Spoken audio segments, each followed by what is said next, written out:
in chapter 13, verses 26 and 27. We are discussing the soul. So, our understanding, according to our Dharma, is that the soul is the omnipresent supreme entity, the Creator, and it is present in everything that is in nature. Our philosophy does not stop with living things. It gives life to the material entities of certain nature. Basic cells all the way to humans and all animals, trees, insects, everything. But it exists also in inanimate things, anything that is static or moving. Planets move around the sun. Planets are all made of God's creation. They are God's creation. Therefore, they have God's presence in them, which is what we are calling the soul. Some religions separate the two. God purifies our souls, and we ask for that through salvation, through atonement. But the philosophy that we are following,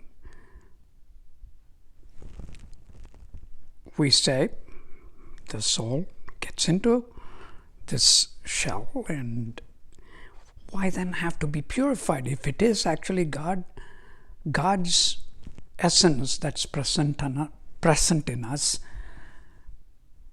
and gives us the conscience and life? It must be pure, the purest. The philosophy explains that is actually true. It comes in very pure.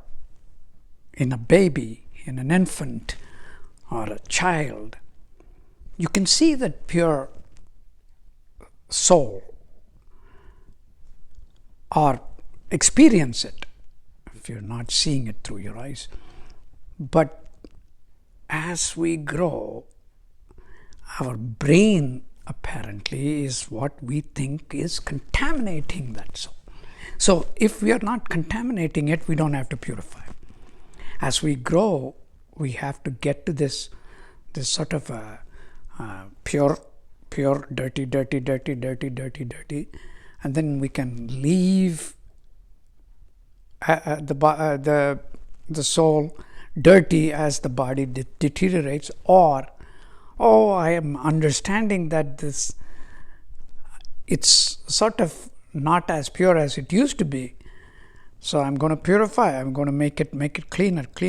I'm going to start thinking good thoughts, do good service, and become as good as I used to be when I was just born. And then I leave. That's the way I'm understanding it. So, today's two verses exactly suggest that. The first one says, I'm not just in you. Meaning, it's as if the Creator is talking to us, right? That's Bhagavad Gita. Krishna is the symbol that talks to us, through which the Creator talks to us. And so Krishna is saying that I'm not just in you. I'm in this inanimate object that you created. I'm in everything that moves.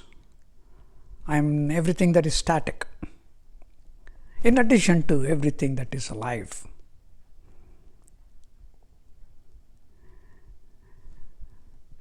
understanding that, and the one that treats all of my creations equally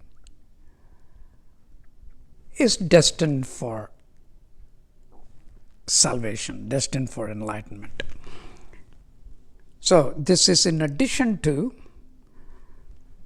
the other four that we discussed last time, which is meditation, seeking divine knowledge, service to as a community, service in general, following those who are enlightened with devotion, and now one more, the ability to treat all God's creations equally.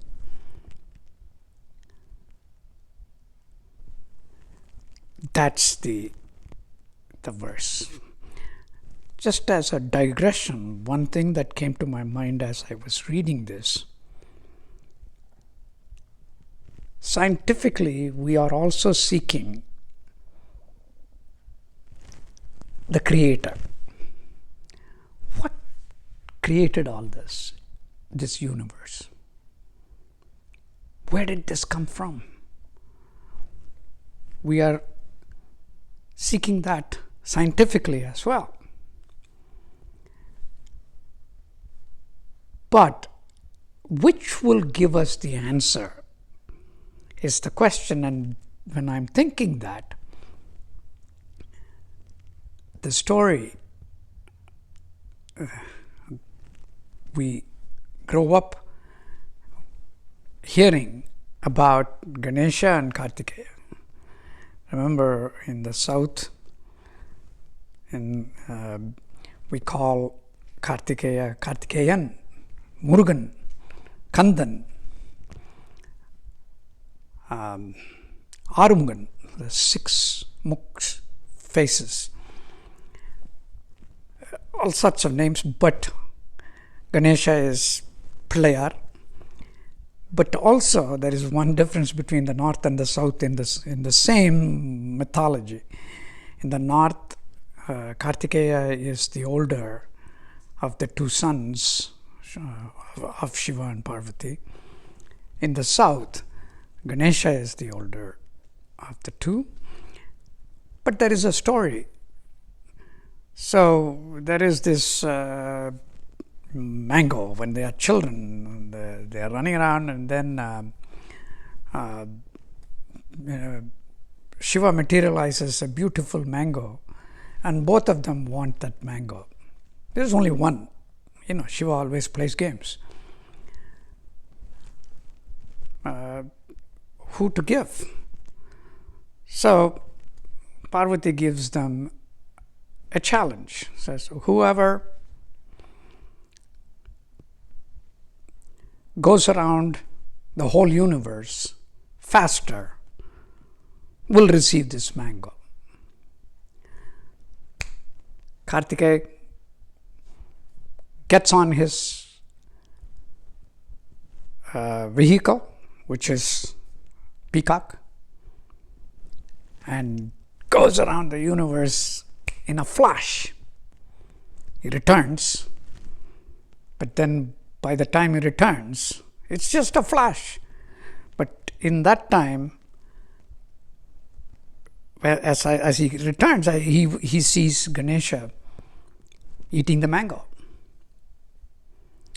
And he says, that's unfair. I came quite fast. I'm the first.